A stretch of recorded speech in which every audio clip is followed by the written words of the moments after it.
How wonderful to see you. Thank you for joining us in this fantastic festival. Yeah, so you're going to be talking to me, us, about your experiences of working with homelessness. So I'm going to ask you a few questions, so we can maybe start now. But first of all, you've worked in homeless services for 30 years in Ireland and the UK. So how does your experiences relate to the debate that we're having around mental ill health and what we're talking about generally today? Akima, it's so good to see you, and it's so good to be here with everybody. How does it relate to the debate? Well, the pathologizing, the medicalizing, the labeling of people, men and women experiencing homelessness is an absolute scandal, a total outrage, something that frustrates and affects me deeply. And over the last 10 years, as we've faced austerity, it's really become a growing market. So in the UK, I would say local authority budgets have obviously been cut. So charities or not-for-profits are turning to health, particularly mental health, for service contracts. So labels are needed to access funds, and I don't think at all that it is the intention of homeless services to harm people. But with a focus on your organizational survival, and for some it's survival for survival's sake, it means that we chase the money and regrettably ignorant to the damage that we're causing the people that we serve. Oh, that's really interesting. I've got something I'd like to read to you. It's an article, an extract from The Big Issue. So if you just bear with me and hear this extract. So, a series of reports in recent years have highlighted stark failings in provision for homelessness people suffering from mental ill health. Research by one large homeless charity, St Mungo's, found that 4 in 10 people who seek ROF in the South East need mental health support, with the figure rising to more than 50% across the UK as a whole. Another study of 2,500 people from around the UK carried out by Homeless Link found that 45% of homeless people had been diagnosed with a mental health issue, with 80% reporting some form of mental health problem. Studies also found that ROF sleepers with psychiatric issues spend longer on the streets with little or no effective targeted provision for mental health services, and that 40% of those surveyed had attempted suicide. What's your thoughts? So for these and many other similar reports that I've read, the recommendation is predominantly more access to mental health services. So very similar to the debate that we're having today, the solution to homelessness is a diagnosis or a medical intervention. And unfortunately, the tablet has yet to be produced that will provide you with a warm, safe home. So all of this is a total distraction to what the real structural problems are. It won't take many reports to tell you that sleeping on the street isn't fun. And as years go by, my experience is seeing more and more people terrified, targeted by criminal gangs, men and women whose first language isn't English. And all of these problems need to be targeted in a way that meets the real what's going on for people's situation. What they don't need is an extra diagnosis or an intervention. Yeah.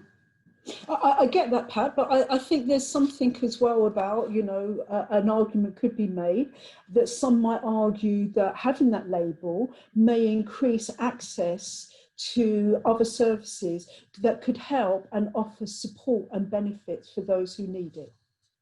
And that is certainly true within the system. and it's not something to be ignored. My experience over the last 9 years is this: more and more people are becoming labelled complex needs, multiple needs, dual diagnosis, and then they're turned away by many housing providers because they haven't got the expertise to cope with the labels.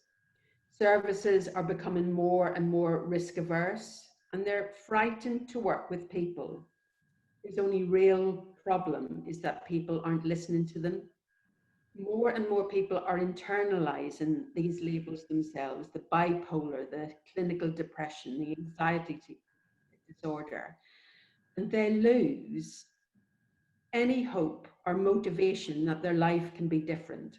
So they see themselves trapped on the street with no hope of doing anything else. So I would say that for the majority of people, instead of these labels helping or offering short-term fixes, that what is happening is that we're trapping hundreds, thousands of people in services. Wow. People see this deficit prism of the number of suicides has gone up among homeless people because of the increase in mental health problems. But what does that even mean? And the number of suicides has gone up as people can't escape a system that isn't working for them. And that's our experience.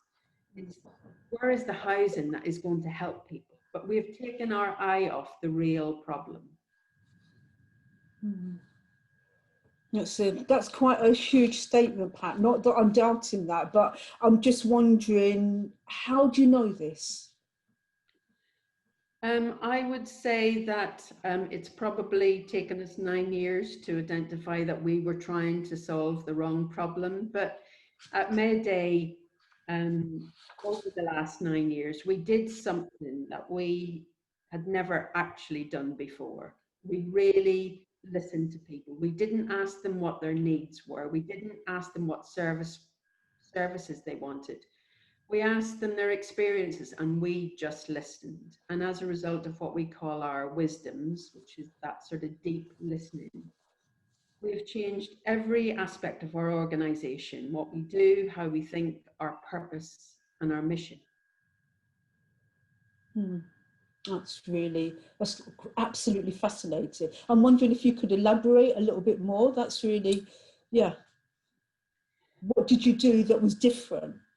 I think what sort of happened is that we've moved unintentionally, and it wasn't planned in any way, but from being a fairly traditional supported housing provider funded by the state to an extremely committed, determined national influencer for systemic change.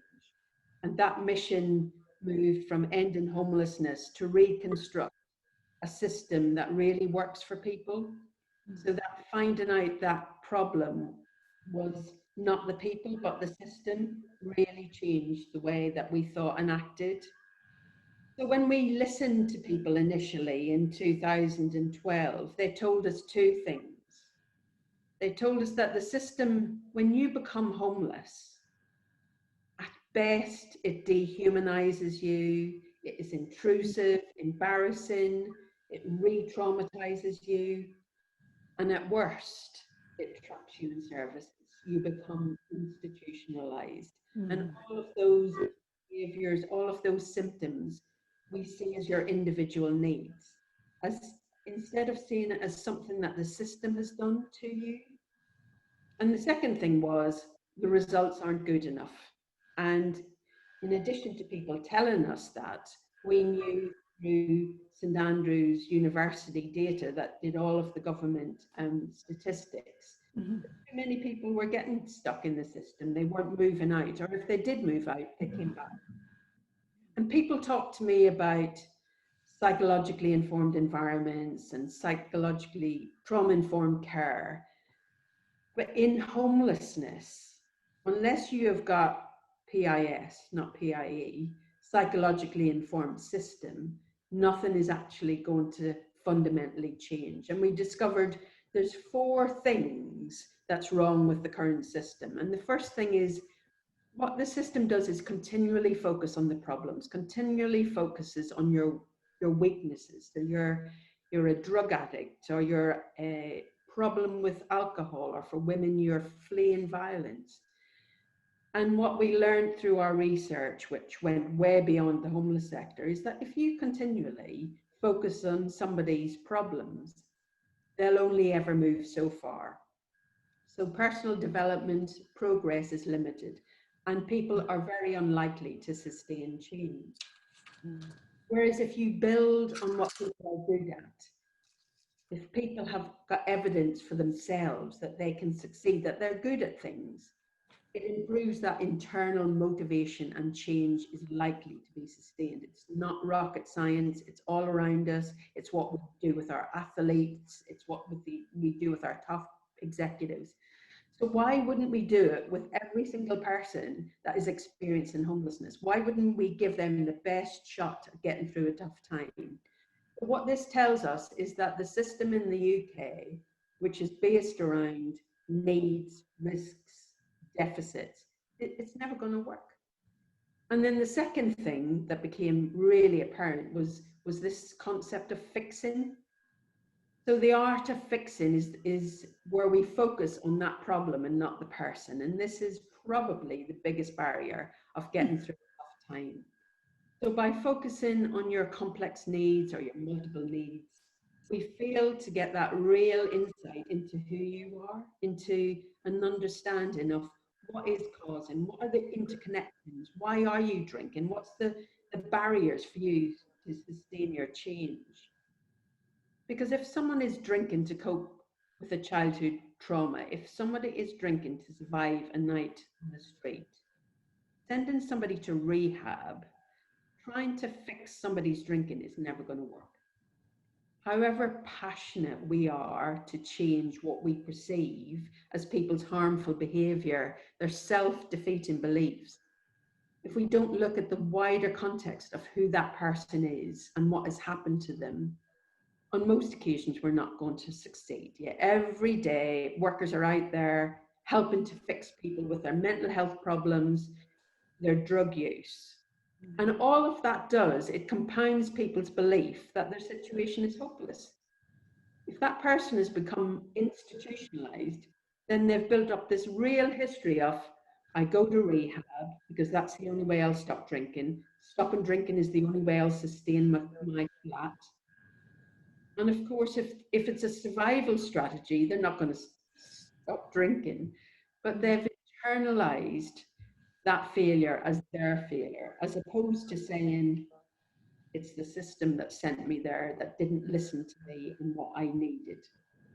And then we have in the homeless sector this great segregation of, you know, people said to us that the only people that they ever talked to was key workers, professionals, or other homeless people. If we really just took 2 minutes to sit and think about how would that feel, that the only people in your life, other people with problems that's going through a really crap time, are people that are paid to be there.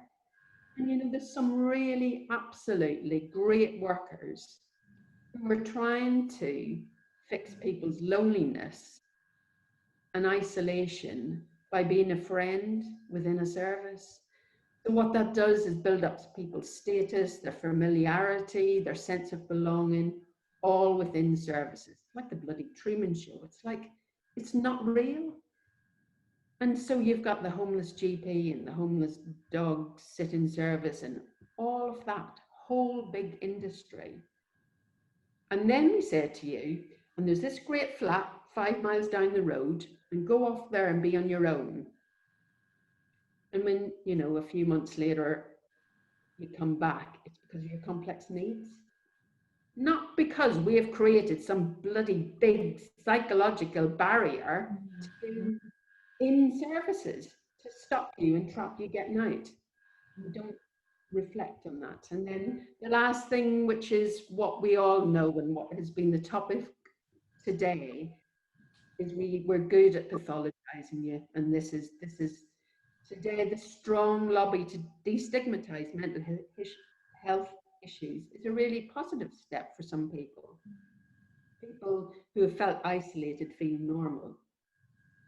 However, perversely, this has created a move towards seeing everyday reactions through a prism of mental illness. Students who are under pressure suffer mental health, women experience violence, have mental health issues, people who cannot afford their rent.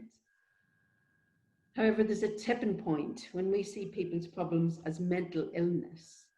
We only look to a cure that is either chemical solutions or fixing their mental health issue. Believing that you have a lifelong mental illness limits your aspirations so much. And men and women who are homeless don't get another vision for the future. So we had this revolutionary idea that we would treat people as people. We'd listen, we'd walk alongside, and we'd actually give people what they were wanting and asking for. And Akima, I cannot tell you in the time we have what hell on earth that was. That little strategy has got us into so much trouble. But I'll tell you some of the consequences. So in 2012, we thought, okay, let's go with this sort of strength-based approach. We'll listen to the people. We'll, respond in a different way. We threw out all our needs, a risk assessment. And we asked the staff and we said, you've got the opportunity to go with us. We're going to do things differently, or you can take your redundancy. And 50% of the staff left. They wanted to carry on doing what they'd always done. And that wasn't where we were going. So that sort of gave us a few grey hairs. In 2016, we downsized. We decided that there was enough evidence to show that we were doing harm within the system and we were colluding in that. So we decided we're only going to work with funders and commissioners who will allow us to do a truly person-led way of working. And that was easy to say. It was, a minute in the board's packed agenda. But what it meant for us was that we moved out of Warwickshire and Bedfordshire, where we'd been for over 35 years. We moved into new areas that were prepared to listen to us in Westminster and Oxfordshire. We had to do things like we'd just bought a 1.5 mental health facility. And of course, that wasn't where our thinking was. We weren't going to put a group of people labeled over their heads together. So we handed back a 5-year contract and we sold 1.5 million building, and we transferred 40 staff to other organizations. It was a really, really painful time. And to be able to do the work that we wanted to do without the restrictions of funders, we had to invest 1.6 million of our own services to deliver work to people and not labels. The work alienated us from many organizations in the sector because we were doing something new, we were getting it wrong, we were upsetting the status quo. So in lots of areas we were hated, or what we were perceived as doing was criticism, not learning, and that's all we were doing, sharing what we'd learned. But ultimately, the decision by all of us was that we were prepared to close the charity rather than to compromise on the work. So what can I say? From driving a very purist, man, woman, human-focused response to homelessness, it's not possible to give men and women what they want in the current system. And that's why I'm here today to say we need that total paradigm shift. There's no point in looking at tweaking the system, joining up health and women's services and criminal justice. We've got to flip it and go for an absolutely human-led response. Invest in our communities, stop pathologizing people, and give people the choice and control that they deserve.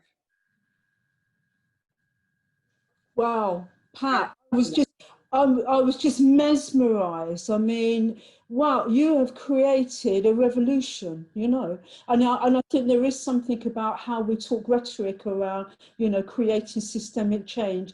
You have done it. You have done it. It's really absolutely transformative. I'm sorry, I was absolutely transfixed there. So, wow. So I think that's a lesson for all of us in terms of, you know, having the will and having the intention, and having the ovaries to do something very radically different. So really nice, love that. So Pat, how would you like to end your time in this interview? Okay, so I want to end with a poem, and it's called If the System Could Talk. Great. If the system could talk. When I manage and control your life, you become my risk. When I manage and control your life, I need outcomes, so I need you to comply with my idea of morality for you. You will not use drugs, you will not drink, you will work, you will sustain your accommodation. When I manage and control your life, I cannot afford to give you choice or say. When I manage and control your life, I will determine what your problems are. I will not ask you what you can manage yourself. When I manage and control your life, you will be rewarded when you comply and share your story widely with gratitude, so that you help me to raise funds to manage and control the lives of others. When I manage and control your life, you will be owned by me and never leave. Thanks so much, Akima. It's lovely to be here, and it's lovely to see you. Oh, thank you, Pat. Well done. Nice. Thank you. Have a great day, everybody.